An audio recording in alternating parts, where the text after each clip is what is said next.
I'm Opo. sure, alam nyo na to, na ang dami nang naglalabasan na AI generated, no? Na kunwari boses nung dating pangulo, nung kung ano-ano, na nagsasabi yung ganito, kontra sa isang tao, mga paninira. Ito po ay naglipa na sa social media. Meron ho ba Tama po. tayong magagawa dito? Pupwede bang ang pamahalaan ay gagawa ng hakbang upang i-block yung mga ganong uri ng mga content na ipinapalabas sa social media? Una ho, tama ho kayo. We are very aware. Talagang binabantayan ho namin to. Sa panig ho ng pamahalaan, particular no ho ang DICT sa panguna namin Secretary Ivan Uy, kami ho ay nakipag-ugnayan na doon sa mga social media platforms.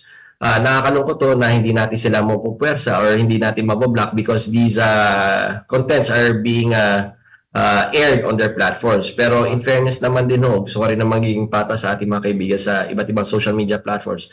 Particular na ho ang Meta who owns Facebook and Instagram, ang Google who owns YouTube, and ang TikTok ho nakipag-ugnayan ho sa atin. At nag-sign ho tayo ng memorandum of agreement para ho na, ito yung address these particular challenges ho. Unang-una ho is yung pag-regulate ng fake news and yung proliferation of AI-generated content para humanlil lang ng ating mga kababayan.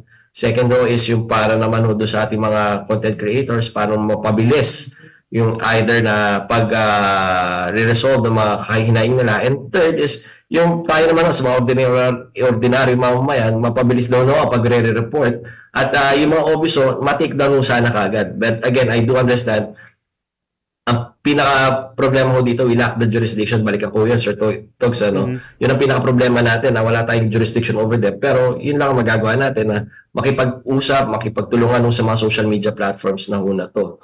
So, yan, yun yung ginagawa natin. Pero ang advice ko rin, tama ko kayo sabi nyo, bilang mga mamamayan, maging mapanuri tayo. At galayin na natin magduda do sa mga lumalabas na contents. Kasi nga ho, madali hong maniwala lalo na if it feeds our biases Totoo kasi unlike ho yung sa inyo sa Trimedia, talagang both sides of the story, tsaka meron tayong journalistic ethics na sinusunod.